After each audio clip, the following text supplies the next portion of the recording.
Seconds Away on Studio 5. Think about the love we have for our children. I think about us. A seasonal serenade from the Motor City and a resurrection story from its native son, Kim. We get beat up in the media, quite a bit, but this is a great time for opportunity, in Detroit. Plus, and I will name you Kizzy. The remake of the 1977 landmark miniseries Roots through the eyes of one of its original cast members. Roots, on a personal level, really introduced me to the powerful nature of the visual medium.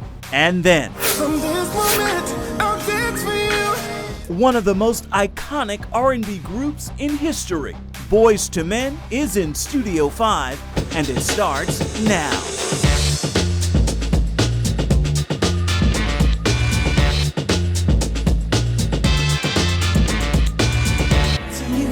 Girl, I wake up in the morning and I'm tripping 'cause I'm digging what the Lord has made. To you, never thought I'd be forever getting with it, but I'm oh so glad you stayed. To you.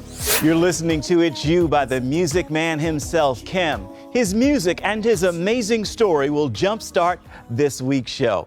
But first, let's run down the week's top 5 from Studio 5. For number 5, we head to Utah and BYU TV for Christmas Under the Stars. Little town of Bethlehem. Grammy winners Amy Grant and Michael W. Smith take to the Capitol Theater stage for this special concert performance. And a little help from The Voice winner Jordan Smith.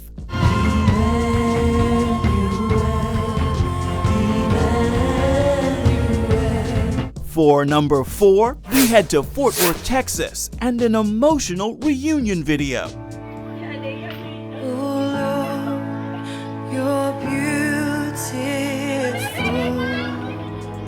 A Sudanese family separated 4 years ago, with the pregnant wife and 2 young children resettling in the United States, but the husband and father stuck in a refugee camp until now. With a little help from Fort Worth's Village Church, the tearful reunion ended with Dad falling to his knees. On this side, your grace abounds to me. We head to the White House for number 3. Everybody on this stage has touched me in a very powerful, personal way. The president honored 21 famous Americans with the country's highest civilian honor, the Medal of Freedom. Ellen DeGeneres, Tom Hanks, Kareem Abdul-Jabbar, Michael Jordan, Bill Gates, Robert De Niro. There were the musicians, Diana Ross, still reigning supreme, her trademark beauty and her hair. Bruce Springsteen, honored too. I am the president, he is the boss. At number 2, Last Christmas, Dolly Parton's coat of many colors touched the hearts of millions. On November 30th, witness the next chapter of her true life story. What kind of man can't give his family a Christmas? I'm doing what I think is best for this family. Hard to believe that Dolly Parton, icon, country music singer, actress, came from such humble beginnings. Well, that's one of the reasons I wanted to do the show, because people like me have to come from somewhere. This is going to be a most blessed Christmas. Dolly Parton's Christmas of Many Colors, Wednesday, November 30th on NBC. and finally, number 1, this 10-second clip from an old Pastor Shirley Caesar gospel recording. I got beans, greens, potatoes, tomatoes, lamb, rams, hogs, dogs, chicken, turkeys, rabbits, you name it! Is climbing the hip-hop charts today with a remix and a viral sensation called the You Name It Challenge. Now, Mama, you know everybody around the world is listening to you talking about greens, beans, tomatoes, potatoes. Have you heard it or seen it? Yes, I was out in the middle of the ocean. So you've seen the You Name It Challenge? Oh yes, got greens, beans, potatoes, tomatoes, hogs, balls. I get all that. And whatever we're able to glean from this, we want to be a blessing to St. Jude, and my heart. Nice. My heart is Haiti. And those are this week's top 5 from Studio 5. Kim is a recording artist who was born and raised in Detroit, and he still calls it home. It's where he saw his life spiral out of control and then rise from the ruins. And in many ways, that rise is what he's praying to see happen in his hometown right now. We're sitting down with him for this week's Studio 5 interview. Mile-long stretches of decaying, dilapidated buildings paint a clear picture of Detroit's decline. Add to that the daily news of rising unemployment, political corruption, and an historic bankruptcy. You're a Detroit native? Still live there? Yes. How do you feel about what's happening all around you in that city? I mean, the headlines are usually not good. And Detroit has definitely had some difficult times. Kim is a Motown recording artist. The groundbreaking record label gave birth to Diana Ross and the Supremes, Stevie Wonder, the Jackson 5, and a long list of others whose sound made Detroit famous in the 1950s and 60s. Motown left the Motor City in the 70s, and since then, the exodus has only gotten worse. We get beat up in the media, quite a bit, but this is a great time for opportunity, in Detroit. The people are invested in the city. They just put a Whole Foods downtown. Whole Foods don't come to town unless there's anticipation of great things going on in the city. And I'm still there. There's lots of love there. And, I expect great things from the city of Detroit, and you should too.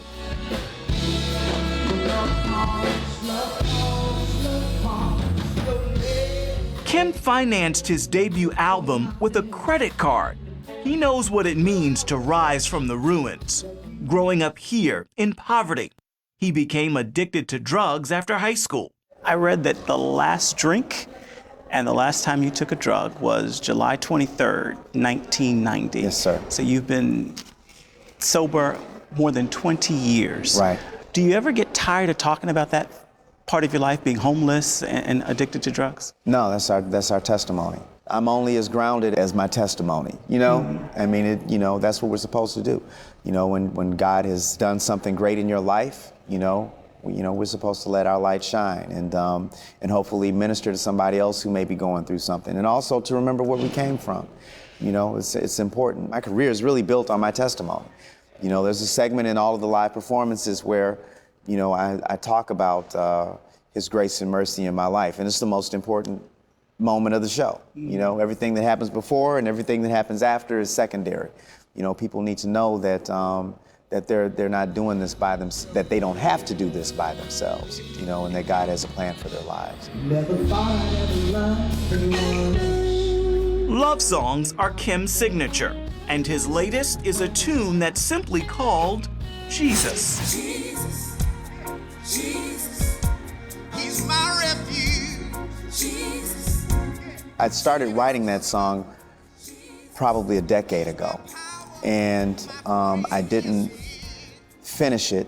I believe everything happens, when it's supposed to happen. I didn't finish the song, and when I came back to revisit my Christmas album and add bonus songs to it, it was one that I went back and grabbed, and I'm very, very grateful that I did. And the song is bigger than all of us. It's not about us. It's about carrying forth, the name of Jesus. It ministered to me immediately, brought me to tears. Did it minister to you in the process? Oh, absolutely. There were a lot of challenges in making the record. I had the record label on hold. People were very upset with me because I was holding out trying to finish this last song. A lot of times it looked like it wasn't going to be done. I didn't know how it was going to come together. And when I heard it for the first time in its entirety, I cried, and Ron cried.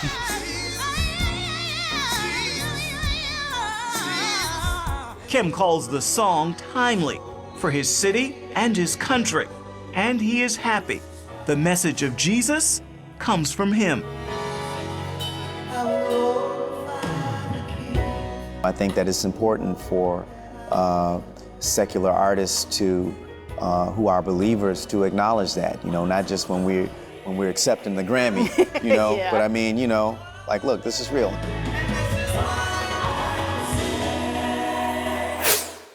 And Kim's testimony is real. By the way, if you're looking for some new music to add to your Christmas rotation, check out what Kim has done. And Kenny Lattimore has an amazing new project as well. Proud to say that both men are friends of Studio 5. And still ahead on Studio 5. Go down! Go down! Go down! Go down! Kunta Kinte's Wild Ride and an inside look at the remake of the classic miniseries. In 8 consecutive nights of television, this nation was transformed. LeVar Burton joins us next. Come here. Tom Lee ain't no better than no other two Bob. No matter how much laughing they do, no matter how much you get to play with them damn birds. Mingo a slave at the end of it all. And you won too. Master Tom likes me, Mama. He don't know how to like nobody. And don't nobody love you like your mama.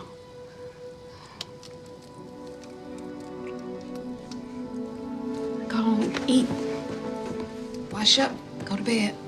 And that was a scene from the Emmy-nominated remake of the 1977 landmark miniseries Roots, based on the Alex Haley novel of the same name. And joining us now is executive producer of the remake and a star in the original series, LeVar Burton. Thank you so much for being here.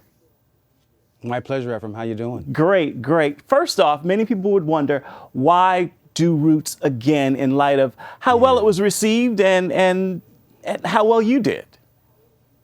It's actually a very good question. I'm not generally a fan of remakes, and I was certainly not feeling it when I heard that Roots was going to be remade.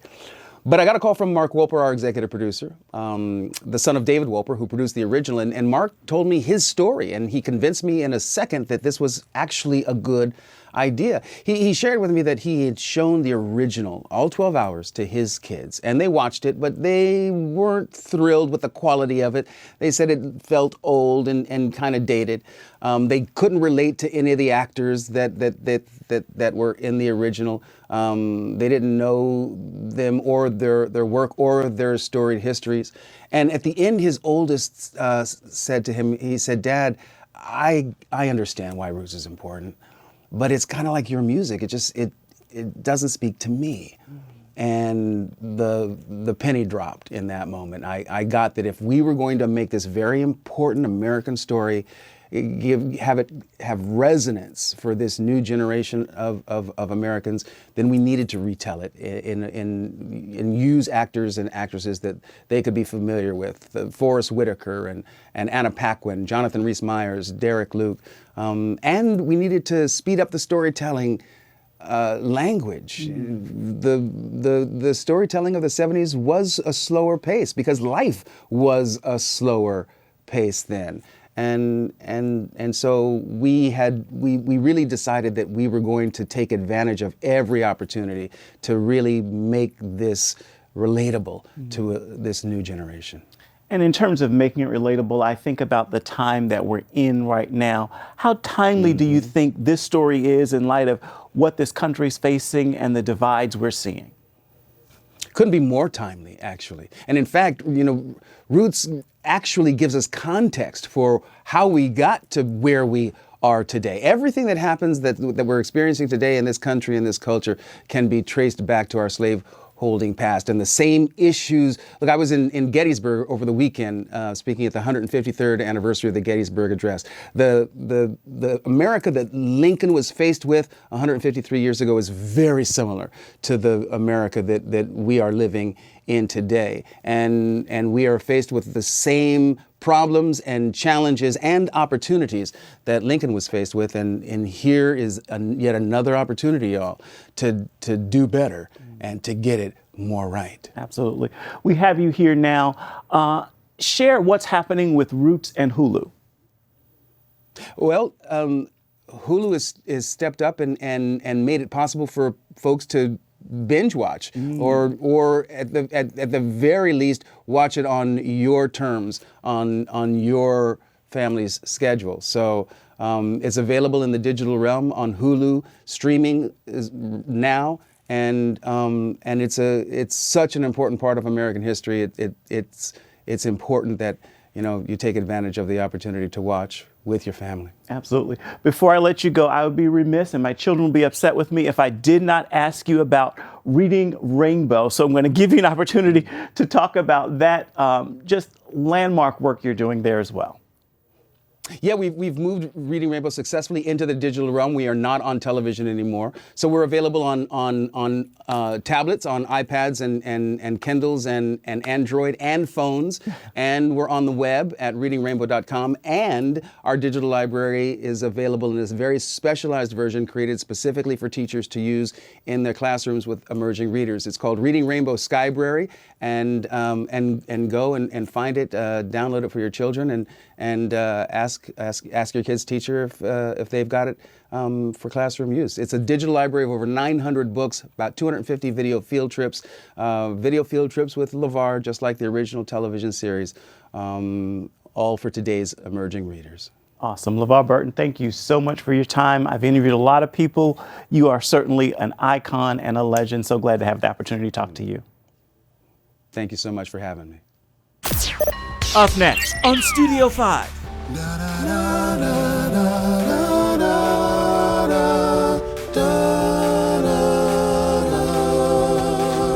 Hi again. Bringing a children's book to life.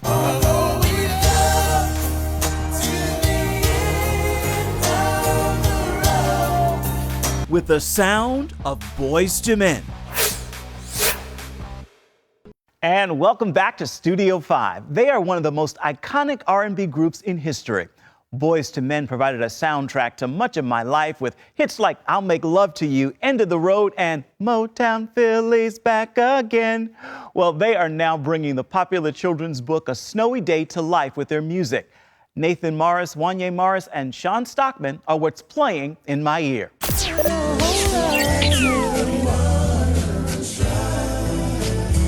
Boyz II Men first rose to fame in the early 90s with a soulful sound for a new generation.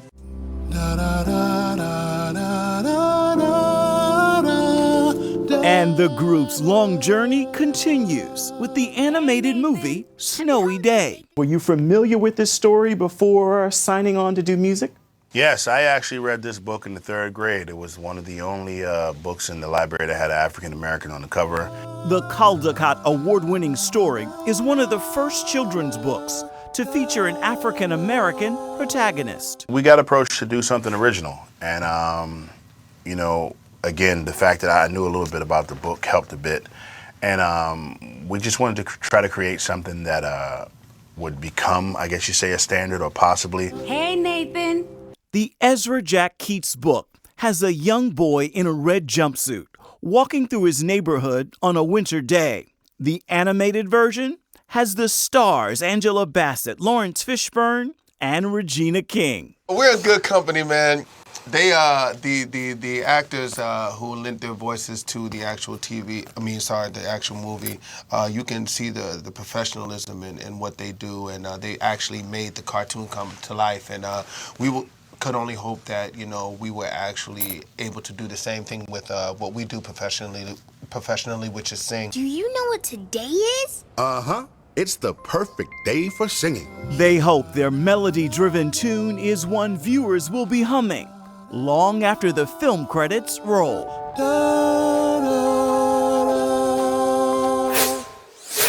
Boyz II Men wrote an original song for the new film Snowy Day. You can catch it on Amazon Prime with acting talent stars Angela Bassett, Lawrence Fishburne, and Regina King.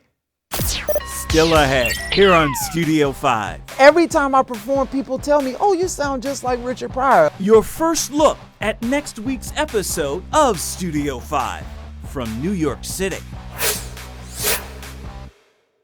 We are just about out of time for this week's Studio 5, so let's take a look ahead to next week.